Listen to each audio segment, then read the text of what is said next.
ओम नमो भगवते वासुदेवाय। ओम नमो भगवते वासुदेवाय। ओम नमो भगवते वासुदेवाय। नारायणं नमस्कृत्य नरं चैव नरोत्तमं देवीं सरस्वतीं व्यासं ततो जयम् उदीरयेत्। नष्टप्रायेषु भद्रेषु नित्यं भागवत सेवया भगवती उत्तमश्लोके भक्तिर्भवति नैष्ठिकी। कृष्णाय वासुदेवाय देवकीनन्दनाय च नन्दगोपकुमाराय गोविन्दाय नमो नमः। ॐ अज्ञानतिमिरान्धस्य ज्ञानाञ्जनच्छलाकया चक्षुरुन्मिलितं येन तस्मै श्रीगुरवे नमः। श्रीचैतन्यमनोभीष्टं स्थापितं येन भूतले स्वयं रूपः कदा मह्यं ददाति स्वपदान्तिकम्। वन्देऽहं श्रीगुरोः श्रीयुतापदकमलं श्रीगुरून् वैष्णवांश्च श्रीरूपं सागरजातं सहगणा रघुनाथान्वितं तं सजीवं साद्वैतं सावधूतं परिजनासहितं कृष्णचैतन्यदेवं श्रीराधाकृष्णपादान् सहगणललिता श्रीविशाखान्वितांश्च। हे कृष्ण करुणा सिंधु दीनबंधु जगतपते गोपेश गोपिका कांत राधा कांत नमोस्तुते। तप्त कांचन गौरांगी राधे वृंदावनेश्वरी वृषभानुसुते देवी प्रणमामि हरिप्रिये। वंशकल्पतरुभ्यश्च कृपा सिन्धुभ्य एव च पतितानां पावनेभ्यो वैष्णवेभ्यो नमो नमः। जय श्री कृष्ण चैतन्य प्रभु नित्यानंद श्री अद्वैत गदाधर श्रीवासादि गौरभक्त वृंद। हरे कृष्ण कृष्ण कृष्ण हरे हरे हरे राम राम राम हरे हरे। नमः ओम विष्णुपादाय कृष्णपरेष्ठाय भूतले श्रीमते राधानाथ स्वामी इति नामिने। नमः ओम विष्णुपादाय कृष्णपरेष्ठाय भूतले श्रीमते भक्तिवेदांत स्वामी इति नामिने। नमस्ते सारस्वते देवे गौरवाणी प्रचारणेन्द्र विशेषण्यवादी पाश्चात्य गम करोति वाचालं पंगुं लंघयते गिरिं यत्कृपातमहं वन्दे श्रीगुरुं दीनतारिणं परमानन्दमाधवं श्रीचैतन्य ईश्वरम्। हरि ओम तत्सत्। Hare Krishna. Welcome to all the devotees for gathering together on this auspicious Saturday evening. Today, especially auspicious, it was always auspicious because whenever we discuss Bhagavad, that place becomes auspicious. In fact, Bhaktivinoda Thakur says that wherever Harikatha is going on, where devotees gather and discuss pure Harikatha, there around that area for a few miles, the whole atmosphere becomes purified. So I don't know how to calculate the few miles for us because we are on Zoom, but I'm assuming around each of you, a few miles, because we are all connected at a spiritual level discussing Harikatha. So all these activities, be sure that whatever we are doing are not just beneficial for us. If you remember, I keep on repeatedly quoting with this beautiful verse, Yatha tarora moola nishechanena tapyanti tat skandabhujopashakaha. It's like when we water the root of the tree, all the parts of the tree get nourished. So even though we may be discussing Harikatha, 20, 30 of us, actually more of us actually, but 20, 30 connections. Many of them are, many families are there for behind some of the connections. So I would think around 50 odd of us coming together every Saturday and discussing the Bhagavad. But because we are all jointly watering the root of the tree, the benefit, of course, we get a lot of benefit because we are directly involved in the yajna. But because the root of the tree is nourished, we convinced that this activity, so seemingly so, what are we doing? One person is speaking, others are listening to something, yeah, at an external level. But because these are topics which relate to the self and the super self, the Supreme Personality of Godhead, they deeply nourish the whole existence. We must have this faith. This is true. The Bhagavad says so. And this is very, very true. So be convinced whatever you are doing now is for the welfare, not just of all of us and ourselves, but for the whole universe. So we are discussing today the 9th chapter of the 3rd canto. The 9th chapter of the 3rd canto is entitled Brahma's Prayers for Creative Energy. So we are now gradually progressing on the path of the chronology of creation. We discussed about how the Lord glanced on material nature, agitated it, did the primary part of creation. Then he created each of the Brahmandas. He went into the Brahmanda, lay down in the Garbhodaka. He created filled it with his perspiration and lay down on it on Ananta Shesha. Then from his navel, a lotus arose. That lotus represented all the living entities along with their karma, their fruitive karma. It is that personification of that is the lotus. And then Brahma was at the top. Brahma was born. He was wondering who am I? He was not able to see the Lord. He was wondering, who am I? Where did I come from? Suddenly appeared. And then he went across the lotus. He went down all the way, very close to the navel of the Lord, but he couldn't see the Lord. And he came all the way back up. But because he was so sincere, the Lord, taking compassion on him from his heart, he revealed to him to meditate on him. And Brahmaji meditated on the Lord for 100 years. I just checked that those 100 years apparently are 100 human years. Last time this question was asked, I said it is celestial years, but just clarifying, based on some notes that I refer to, they were 100 human years. Yeah. Of course, that before that, for a period of 100 of Brahma's years, the primary creation was happening. Yeah, then Brahma is created, and then for 100 years Brahma lives. Because first he meditates and then he lives. So when Lord Brahma meditated on the Lord like that for 100 days, the Lord, taking compassion on him, gave him spiritual knowledge. And he revealed his spiritual form. He was not able to see because the spiritual form of the Lord requires the Lord's blessings, requires the Divya Chakshu.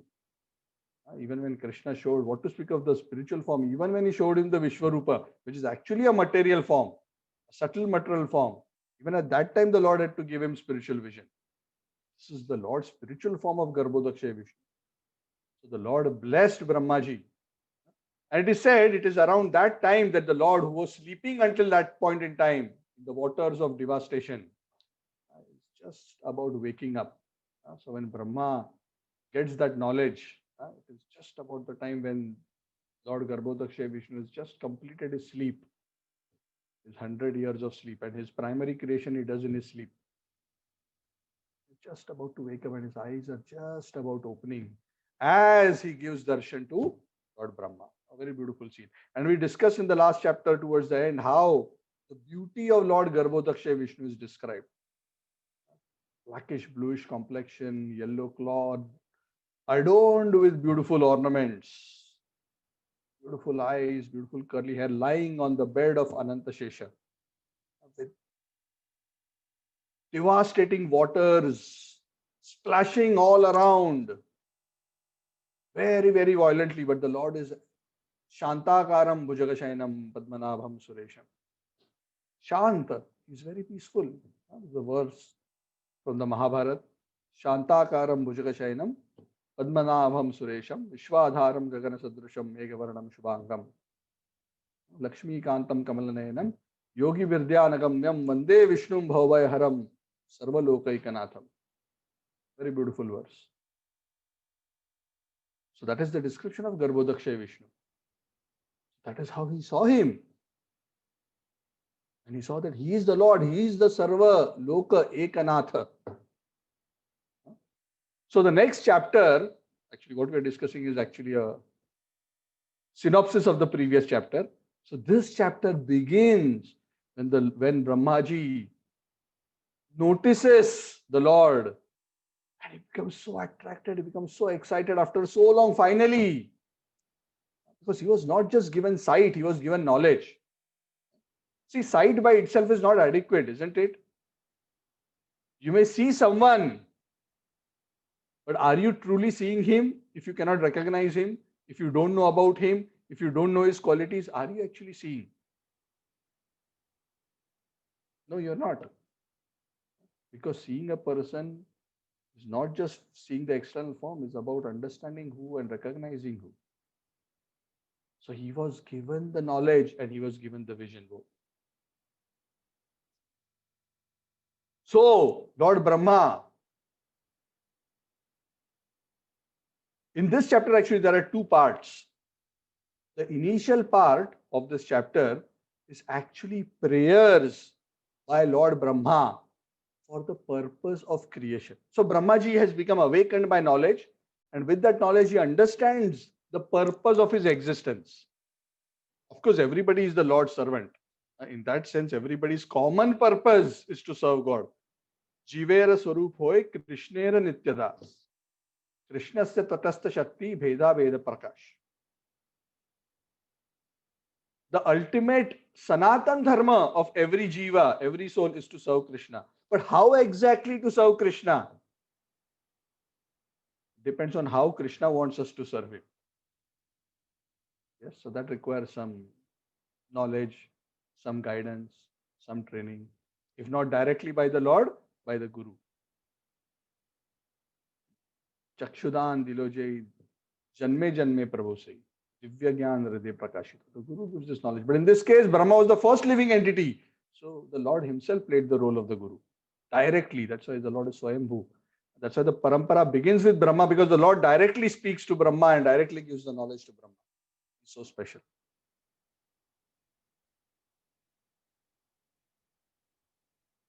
So Brahmaji understanding his purpose. So his primary purpose of every living entity is to serve the Lord. But in this case, Brahmaji was specifically assigned the seva of creating the universe in terms of its various planetary systems and populating them. Essentially continuing. The land was provided, the bricks and the mortar was provided, the cement, the sand. Brahmaji was the engineer, and the Prajapatis will be the laborers who will populate. And the architecture drawing was given to Brahma by the Lord in his heart by revealing to him. And the process of course, at this point in time, that revelation hasn't quite happened of the details of creation. And that is why Brahma is praying. Because Brahma has recognized I need to create. Correct? But he doesn't know what to do and how to create, and he is not sure how he should go about doing this. Correct? Yeah. Sometimes we are given a job, sometimes at work, right? The boss gives us a job. Do this. We're like scratching our head because we've never done that before. What am I supposed to do? What exactly is the deliverable? Whom do I need to talk to? What is the knowledge I need to get? How do I do? What is the process? All these things need to be figured out to produce the end result. So Brahmaji wasn't quite sure. But he knew his purpose and he understood that I'm the servant of the Lord and the Lord wants me to serve him by assisting him in creation. Of course, the Lord doesn't need Brahma's assistance, but the Lord is giving the opportunity to Brahma to perform that seva. That's why he selects a very, very qualified living entity. In fact, the most qualified living entity within the universe is selected to become Brahma. So Brahmaji, when he woke up and he saw and he started to pray. So the first part of the chapter, like what I was mentioning, is about Brahmaji's prayers to the Lord. And the second part of the chapter is after Brahmaji prayed, how the Lord responded to the prayers. So the question is, does the Lord always respond to prayers? What do you think? Does the Lord always respond to prayers if somebody prays to him? Yes, no, maybe, not sure.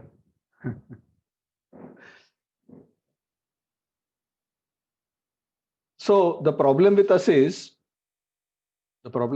we consider that the Lord has listened to our prayers only when the Lord fulfills what we ask for. Oh Lord, give me this, and you get it. The Lord listened to my prayers. For us, granting the prayer is equal to listening, but that is not listening. Lord actually always listens to everybody's prayers. Anybody who talks to him sincerely, because he's our eternal father and mother and grandfather also, like we discussed last time. Lord always listens. It's just that sometimes the answer is either a no, because we asked for the wrong thing, or I have a different idea of how to do something better for you. So sometimes it's good not to tell the Lord how exactly to do it. You just pray to him in a general way. Sometimes we don't know what is good for us. Sometimes we try to be very specific with God, as if we need to guide him as to how he has to fulfill and do exactly this.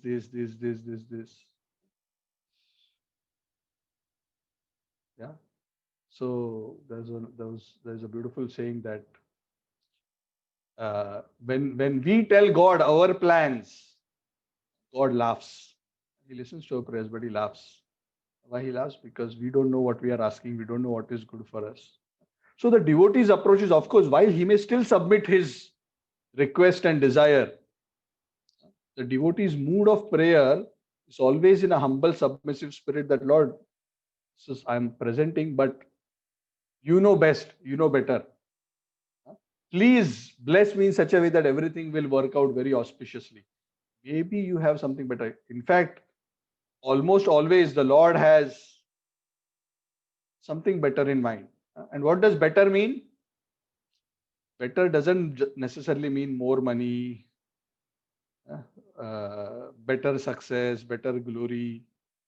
These are all short term material betterness. The Lord is not looking at it from that perspective. When we talk about better from the perspective of the Lord, it means whatever He's doing for us is taking us closer and closer towards Him. That is why it is better. Because what is the use that He blesses us with something where we get a wonderful job with a lot of money, but we go away from Him? How is that a blessing? Because with death, everything will disappear. Ultimately, what is of lasting value is our spiritual progress, isn't it? So anyway, coming back to the topic, so the Lord reciprocates with Brahma's prayers in the second half of the chapter, and very beautifully the Lord responds. So this entire chapter is prayers by Brahma and response by the Lord. Around 43 or 44 verses, if I'm not wrong. 44. Now, why are all these prayers so important? Before I get into the substance, yeah? Why are these prayers so important? And we have discussed this many times, but again, there is no harm discussing one more time. The prayers are important because these prayers by Brahma are not a shopping list. Give me this, give me this, give me this. Correct? If we go to any temple nearby in Brickfields, many of us are based in Brickfields here, go to any temple, and we start recording down the prayers by various people who come into the temple and pray. We go to Krishna temple, we see in front of Venkateshwar, so many people come and pray. Start recording down their prayers. What will most of the prayers read like? God, please give me this. In return, I'll give you this. Give me this. In return, I'll do this. Those prayers are not of much interest for us to read because there's nothing for us to learn. In fact, that is not even the spirit of the prayers. It shouldn't be the spirit of the prayers. But prayers by great souls are important because the prayers of great souls teach us, one, how to approach the Lord and how to pray to Him. And there is also a technique to that. There is also a science to that. If you want the Lord to reciprocate properly, then there is a way to approach the Lord. So we learn that. What is the consciousness? And the third thing is we also learn, because when the devotees, great devotees pray, their prayers are full of such wonderful descriptions of the Lord and His glories and His nature and the nature of material existence and illusion and devotional service. All this knowledge is reflected in these prayers. There is so much for us to learn. The process of praying, the mood of praying, and so much of philosophical knowledge. And then when the Lord reciprocates, you also get a glimpse of the heart of the Lord. How the Lord relates with His devotee. What does He say to the devotees when they pray? How does He feel about it? So it's very sweet. So sometimes some people think, oh, what is this full chapter? No story. One person prays, another person responds. No, these prayers are again not a shopping list. They are full of such beautiful spiritual conclusions which reveal so many beautiful aspects about the Lord, about the devotee, about the nature of material existence, and how to get out of material existence. All of this can be learned simply by this chapter. So beautiful.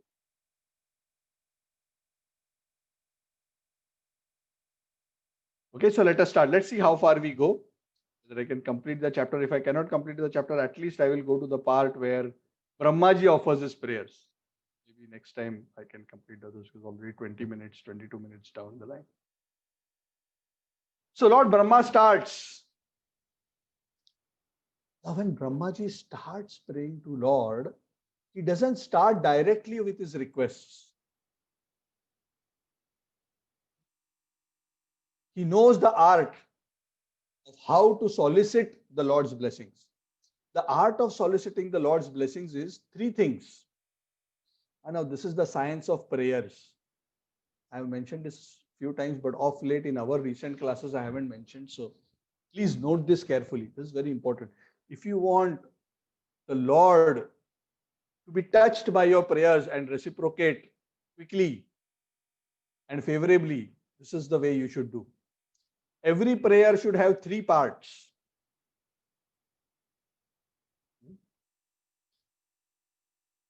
Part A, Part B, and Part C. Part A of the prayer always starts with first glorifying the greatness of the Lord. Yes, why we do that? Because we want to express to the Lord that I'm accepting your greatness. You want to glorify, you want to invoke the compassionate nature of the Lord. The devotee starts by glorifying the nature of the Lord. He doesn't immediately go to what he wants or what he wants to ask, even if it is spiritual. What to speak of material? Even if it is a spiritual blessing, the devotee doesn't approach like that. The devotee first glorifies the Lord in a proper spiritual way. And then part B, the devotee very humbly presents himself as a very small, insignificant servant of the Lord, who surrendered to the Lord and dependent on the Lord for his guidance, blessing, and mercy. That is part B. And having established these two eternal principles, that the Lord is the Lord and Master and the great compassionate one, and we are his part and parcel, eternally his servants who are seeking his grace and who are so weak and dependent on him and begging for his grace. After establishing that, the devotee reveals his heart, a very humble spirit. That, oh Lord, this is my humble request to you, proposition, not demand. The devotee doesn't go to the Lord with demand. How to demand? Can a beggar demand? Hey, give me 10 ringgit. what is this? You give me 1 ringgit, give me 10. Cannot go. If a beggar behaves like that with you, you will even take back the 1 ringgit and put it back in your pocket. You don't want to give to a puffed up person anything. That's why those who are expert beggars, those who are trained in the university of begging, they know how to invoke compassion in the heart. Of course, they all make a show only. There is nothing really genuine in most of the times. I'm talking about the professional beggars. They just glorify the person from whom they are seeking a favor and present themselves as the most miserable dependent. And obviously, that has a natural consequence of invoking compassion in the heart of the giver, and the giver very happily gives them. That is the psychology of the beggar. So spiritually, we are all beggars. Actually, even materially, because everything we have are blessings of the Lord. So finally, one humbly presents to the Lord, "O Lord, O Prabhu, O Master, this is my request to you. If it pleases you, I'll be happy to receive this blessing."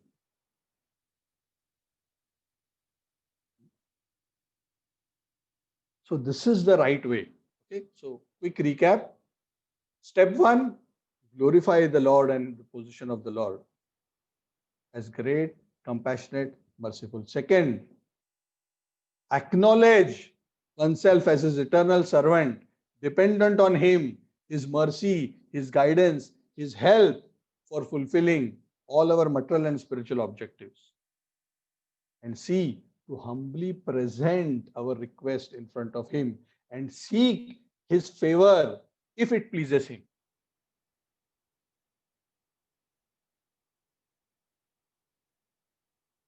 Why? If it pleases him.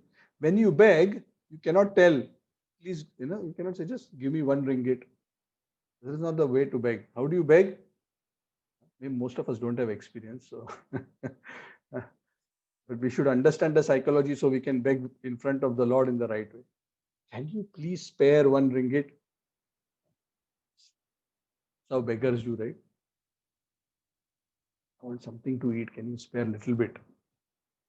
Then naturally we feel, okay,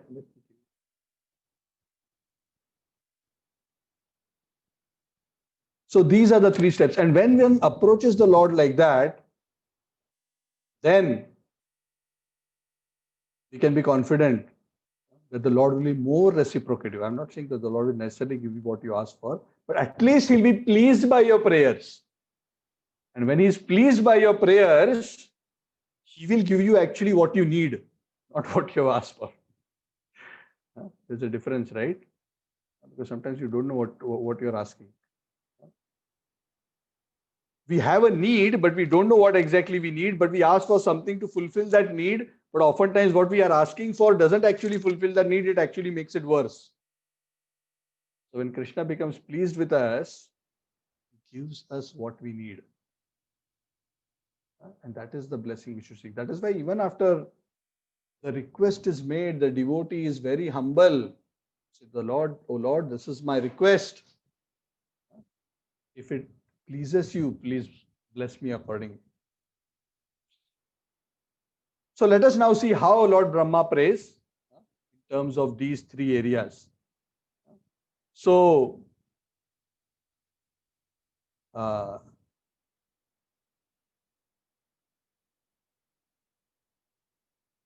the first 21 odd verses of this chapter are actually his prayers of glorifying the Lord. Mixed in some of those prayers of glorification is also some description of humility in terms of the unfortunateness of those who do not take shelter of the Lord. And then, of course, in verses 20 to 25, very beautifully, he submits very humbly his requests. And his requests are also very wonderful. So much to learn from the requests which Lord Brahma made. So much for us to learn. So beautiful.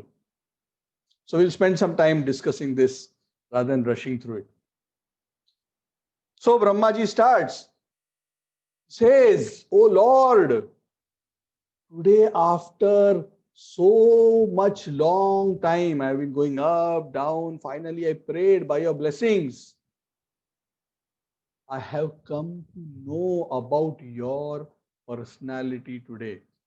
After many, many years of penance, 100 years of penance.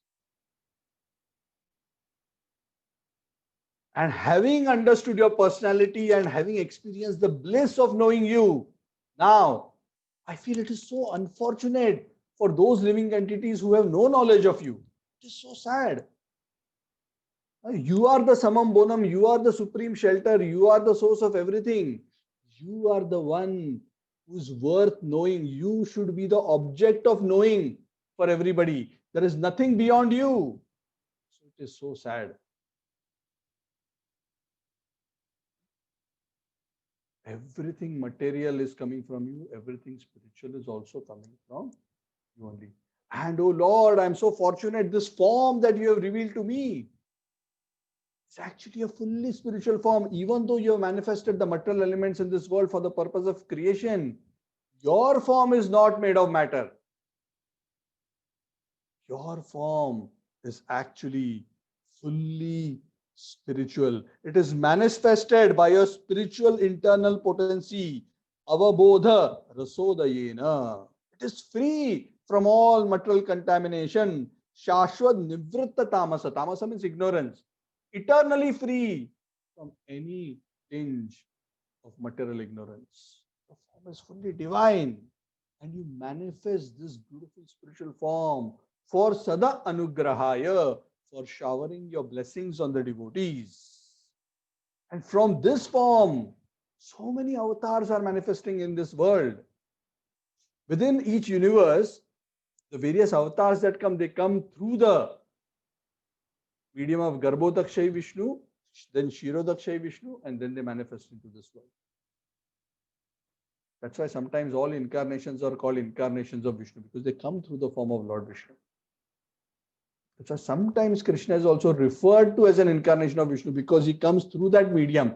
But actually, Krishna is the source of all Vishnus. But when he comes into this world, because he comes through Garbhodakshay Vishnu, Kshirodakshay Vishnu into this world, sometimes he is referred to as an incarnation of Vishnu. But actually, Krishna is not an incarnation. He is Avatari, the source of all incarnations.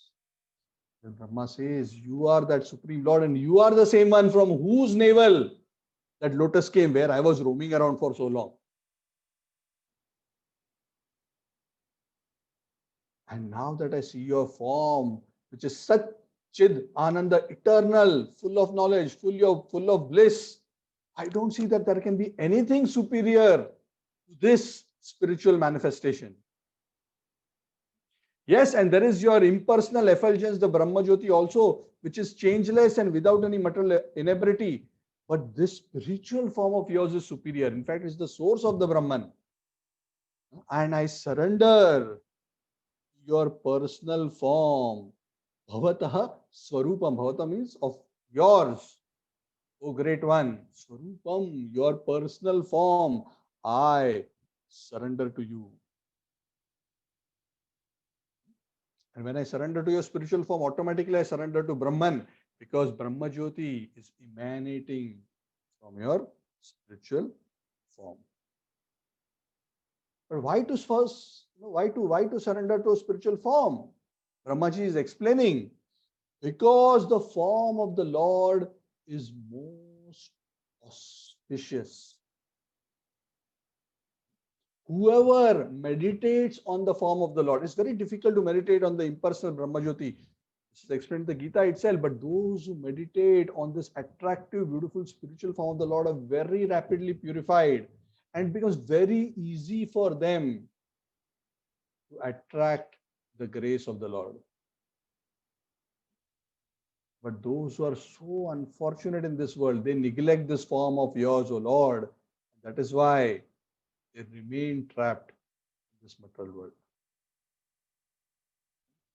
But those who are more fortunate, those who have the right faith, O Lord, you are residing in the heart of all the devotees. And what do these devotees do? These devotees are smelling the aroma of your divine lotus feet. Very interesting analogy is given. You're smelling the aroma. The scriptures say that the Lord's spiritual form has a very divine aroma. Usually for us, our body is not particularly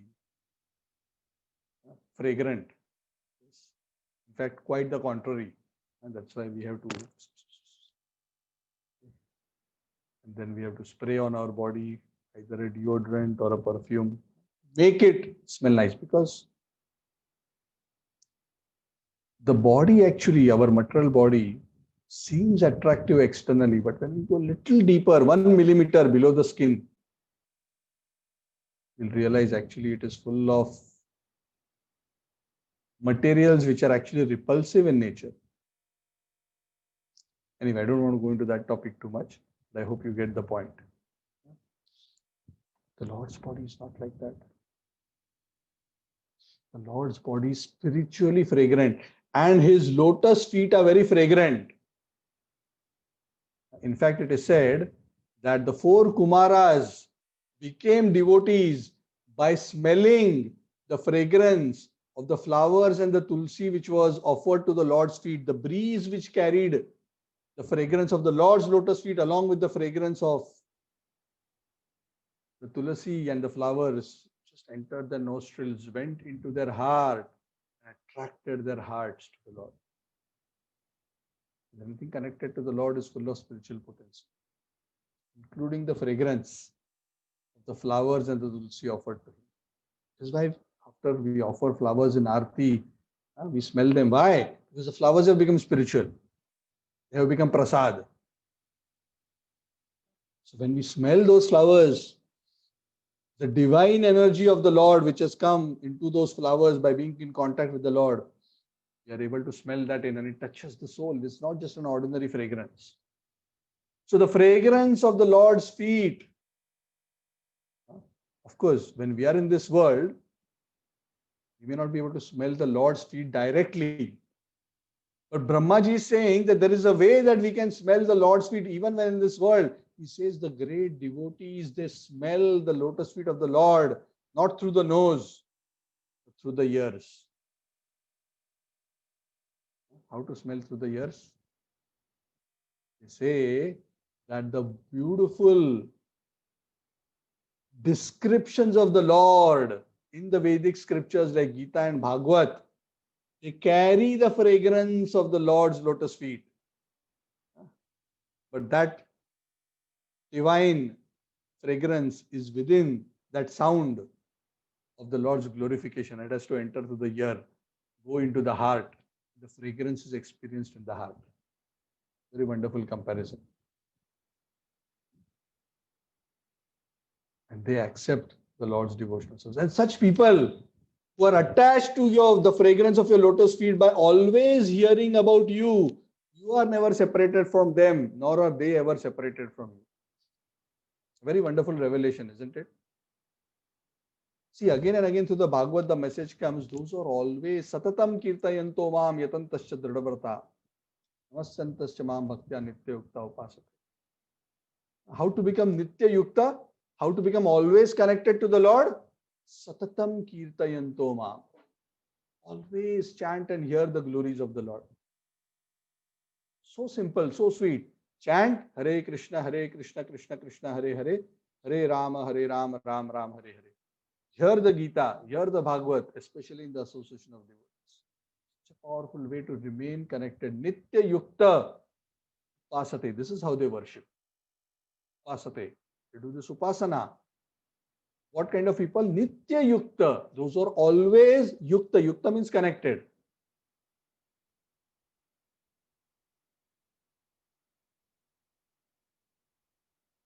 And Lord Brahma says, contrary to these devotees who are always hearing, there are those who are unfortunate, who are all the time suffering in this material world. Why they are suffering in the material world? Because they forget you. They are always thinking of I, me and mine. So they go into the illusion of misidentification and they always remain in suffering. Correct? We discussed this many times. If you focus your mind on something temporary, of course, temporary things are going to change and ultimately be destroyed. You cannot get any lasting happiness. They will go through so many turbulence, always trying so hard to protect their wealth, their body, their reputation, their whatever they have gathered, sometimes even through illegal ways, all based on I, me, and mine. Such people cannot be saved, my Lord, unless they take shelter of your lotus feet. And such people are especially unfortunate. They never take shelter of chanting your holy names. They are unfortunate because they never take shelter of hearing about your spiritual activities, even after they are repeatedly invited by devotees to come, hear Gita, hear Bhagavad. They'll go on postponing, maybe another time, maybe another time. Brahma is saying such people, very difficult for them. Because they will always remain attached to the misidentification and continue to suffer the inauspicious activity of sense enjoyment, which gives very little happiness, but so much misery.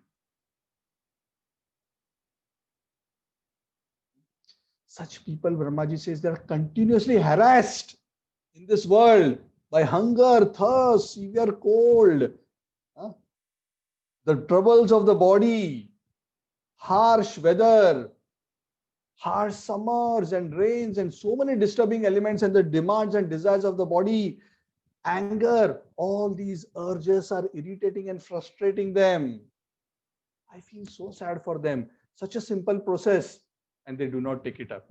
I am so fortunate now. I can clearly see you, and I can see and understand the glory of connecting to you in this simple way of hearing and chanting your glories.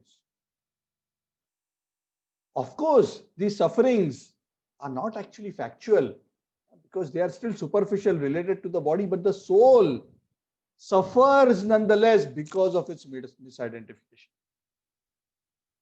So it goes through so much miseries because it continues to identify. And that is why such living entities must stop trying to enjoy matter and they must turn their face towards you. Now they have turned away from you, bhavata prasangat. And that is why they are engaged in akushalani or inauspicious activities. So this is actually very sad.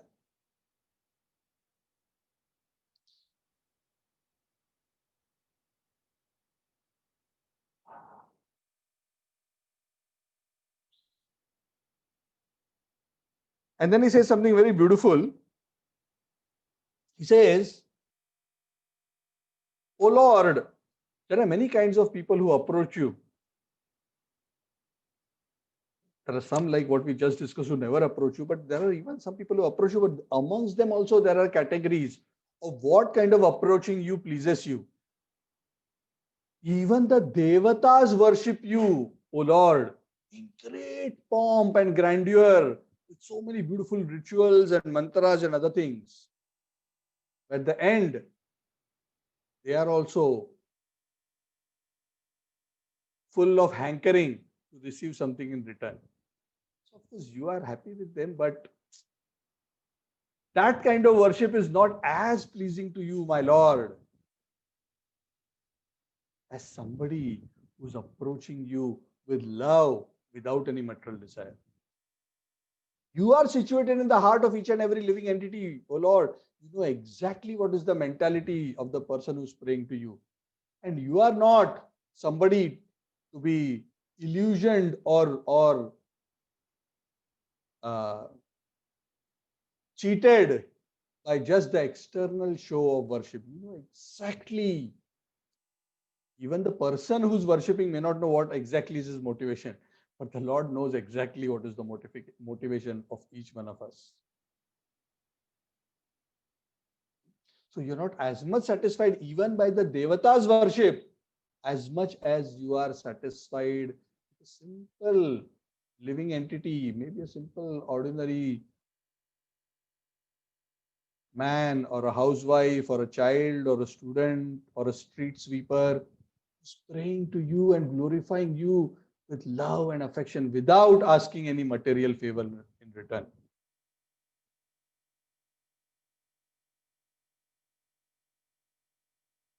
So non-devotees, of course, you're not available because they don't approach you only at all. Of course, it is better to approach you with material desire, O Lord, rather than not approaching you at all. But the best thing is to approach you without any material desire.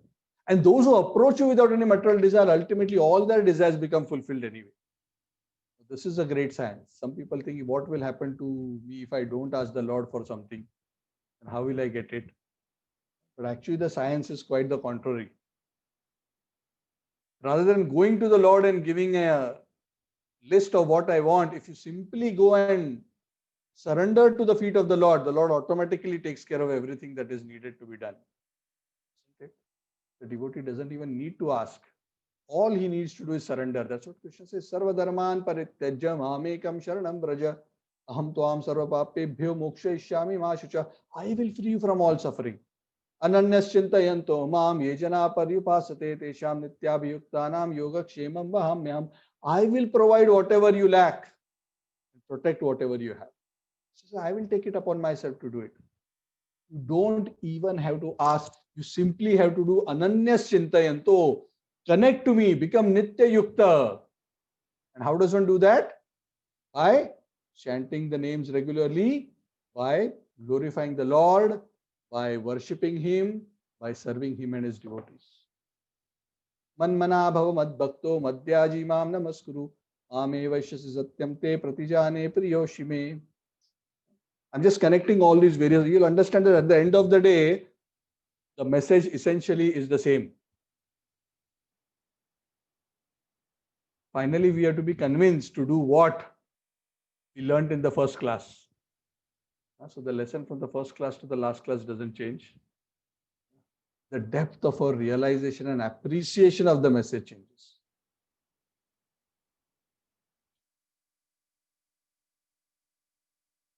And there are others, Brahmaji says, who may not be worshipping directly you with so much love, but nonetheless, there are people who follow various Vedic rituals. They follow various kinds of tapa, dana, austerity, penances, charities. Some people offer the results of their fruitive activities to you. All this is also good because anything which is connected to you, offered to you, it will all give an auspicious result. Such activities also, it is not that they go in vain. The only really unfortunate people are those who don't even approach you. So I offer obeisances to you, your spiritual form, the highest manifestation of your divinity. The impersonal aspect of yours is there, O Lord, but that is the beginning stage of your realization. That is the realization of your spiritual nature by the use of intelligence. But I am interested in a more deeper realization of you. I want to understand you with your spiritual energy of how you're enjoying various divine pastimes. I want that realization of you. Even this manifestation of this material world is a type of your Leela. It's a Srishti Leela. You have some divine Leela, eternal spiritual Leela in the spiritual world. But this Leela, this creation, maintenance, dissolution in this material world is also your Leela. It's Srishti Leela. All of this is manifested by your energies.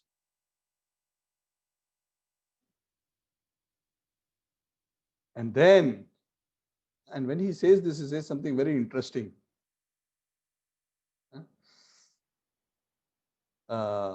Then he says in verse 15, O Lord, The best way to worship you, by the way, uh, is to chant your most auspicious names. There are so many different ways to worship you, but the best way is to chant your name. Whoever chants your holy names, which are related to your various incarnations, your various qualities, your activities, the power of these names is very mysterious. Those who chant these names of yours, even unconsciously at the time of death, without doubt, they attain your divine nature. Your names are so powerful. That is why one should practice throughout one's life to chant your holy names. So important. All the sins of all the lives become destroyed within 1 second if somebody remembers the Lord at the time of death. The Lord says the same thing in the Bhagavad Gita. Antakale cha mameva smaran muktva kalevaram yah prayati samadbhavam yati nastyatra samshaya. There is no doubt in this. And this is not an exaggeration or simply encouraging statement. No, Krishna says without doubt. Don't have any doubt. Here also Brahmaji says without fail. He who remembers the Lord at the time of death.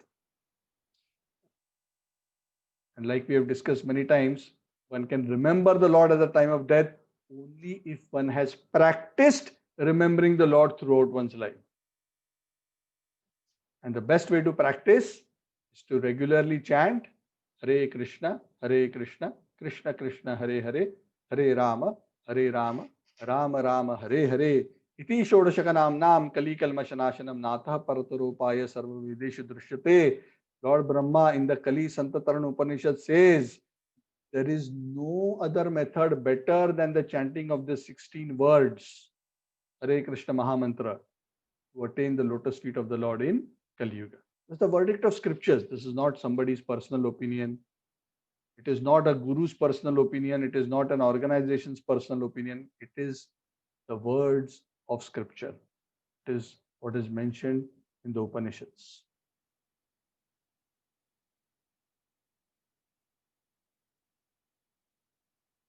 Oh Lord, he continues to glorify. Brahmaji continues to glorify. Lord, you are the root of this whole existence. In fact, this whole existence has three big branches representing the three modes, Sattvagun, Rajogun, Tamogun. And you are the root of it, and you are also in charge of one branch, the Sattvagun. And then Lord Shiva becomes manifest, take care of another branch which represents Tamogun, and myself, now that you have created me as Brahma, becomes in charge of the mode of Rajogun. And the whole purpose of this world, this whole manifestation, is to give the living entities a chance to attain realization of you. But the sad thing is, as long as ignorant living entities continue to try to enjoy matter and try to forget you, if they choose to remain in illusion rather than to come to knowledge, correct? What the Vedas say, Tamaso ma jyotirgamaya. Don't go towards darkness, go towards light. But the foolish living entities say opposite. Jyotirma tamoso gamaya. I don't want God, I don't want God, I don't want Gita, I don't want Bhagavad. I want to go towards Bangsar to spend my Saturday night, the bar. I want to taste a different nectar. I don't want the nectar of the lotus feet of the Lord. I want the nectar given by the, I cannot say lotus, but the hands of the bartender or whoever else is serving there. So people who are attracted by things which are the exact opposite of the nature of spirituality, how to expect that they can achieve anything auspicious? Such people will never achieve. If they remain with this mentality, they will never be achieve anything auspicious, even for the entire period of my life. There's so many trillions of years. Nothing can change. They have to reverse their direction And they can be helped in reversing this direction when they come in contact with saintly devotees of the Lord. And you are so kind, O Lord, to reclaim all of us and all these living entities who are fallen. You come again and again into this world. Paritranaya sadhunam vinashaya cha dushkritam dharma sansthapanarthaya sambhavami yuge yuge. You come again and again in so many forms. You come to attract our hearts. And you don't just come in human-like forms, you come in this beautiful form of the fish, the Matsya avatar. You come in a beautiful form of a tortoise. Kurma avatar has so many other amazing forms. And you perform so many beautiful activities amongst the humans, amongst the devatas. And all these activities being so spiritual, they leave for us a subject matter to hear and chant so that we can all get purified and achieve supreme perfection.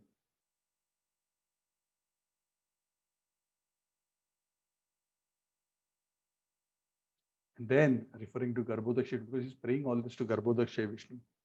Oh Lord, Garbhodaksha Vishnu, you are sleeping. All this while you've been sleeping in Yoga Nidra on the snake bed. And there is so much violent waters of devastation splashing around everywhere. You are so Shantakaram, lying down so nicely. And I am born on the lotus which came from the navel. Was actually water around your navel also, and from that water, within that water, the lotus has sprouted. Now, at the end of this period, just as I was being born, oh Lord, the night of devastation is about to end. And after finishing your sleep, because you sleep during the devastation, as the devastation is about to stop, you are now waking up. I am seeing that as I am getting your darshan, you are waking up.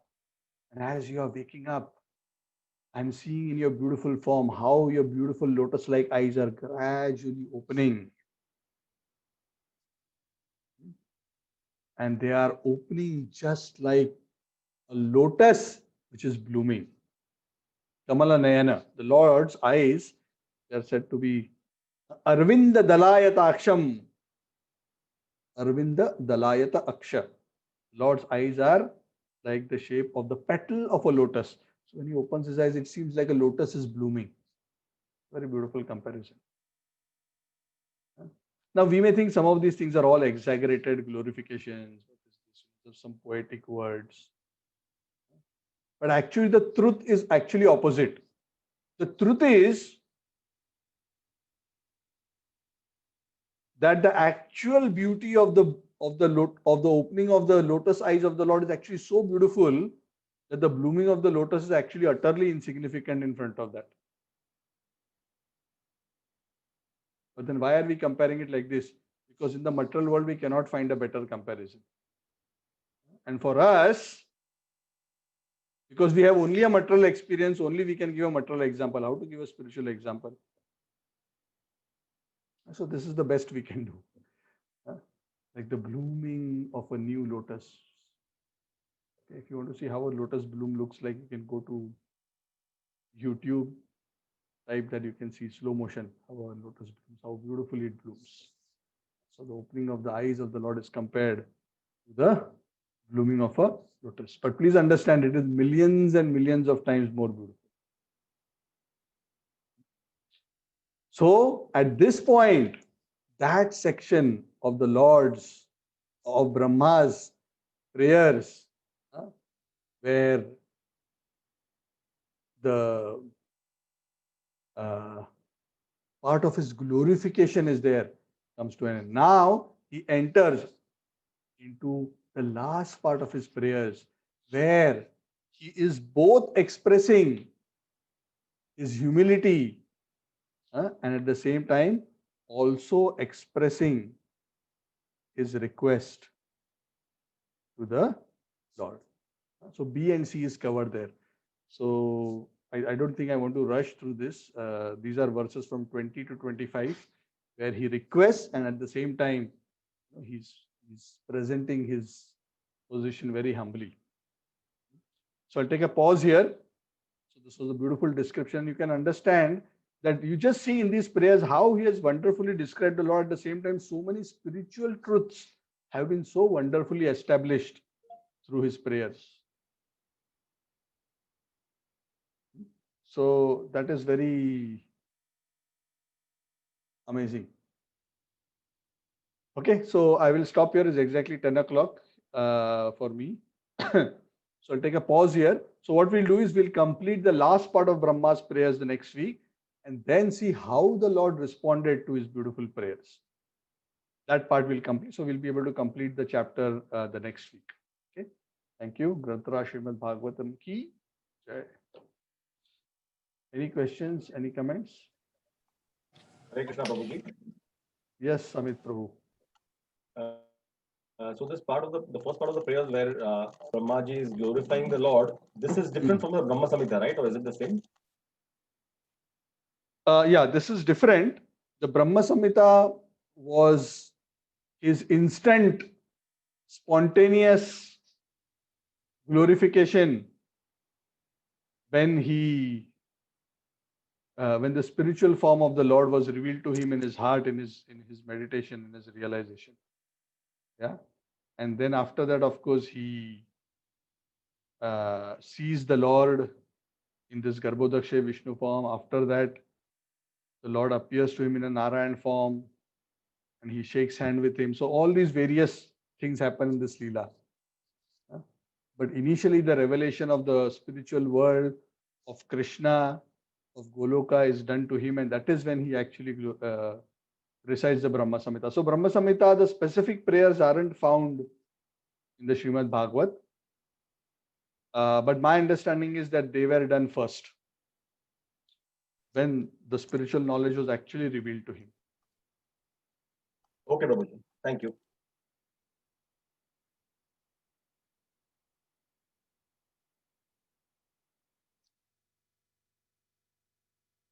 Okay, anything else? Hari Bol. Hare Krishna. Santanam Prabhu. Hare Krishna. Hare. Brahma just now now only he appeared. He yet to start the creation, but how he is referring unfortunate people and foolish people, they are not aware your glories, and how he is saying. Because when he was given the revelation of the knowledge, he understands about creation and how this cycle is there, how living entities are. He's given the whole knowledge. He's given a vision of the spiritual world. He's given an understanding of the material world. So he already understands the subject. He doesn't have to wait for creation. He understands the purpose of creation. He understands the 8.4 million species of life. He understands how they are trapped. He's explained the whole works. And so that is knowledge without having to go through. So that knowledge is revealed by the Lord. So some things can become revealed even without having to go through them. So this was revealed to him, and he's basically saying that so many people are going to be created here and so many people will populate the universe, but unfortunately I'm feeling so sad that most of them will not turn towards you even though you have made it so easy. And he's feeling sad about it even before it happens. Hare Krishna. It's very compassionate. Thank you, Prabhuji. Okay. Anything else?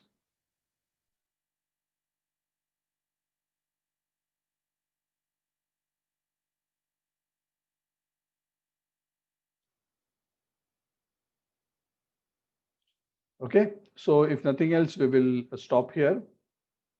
Granthara Srimad Bhagavatam ki jai, Srila Prabhupada ki jai, Samaveta Gaura Bhakta Vrinda ki jai.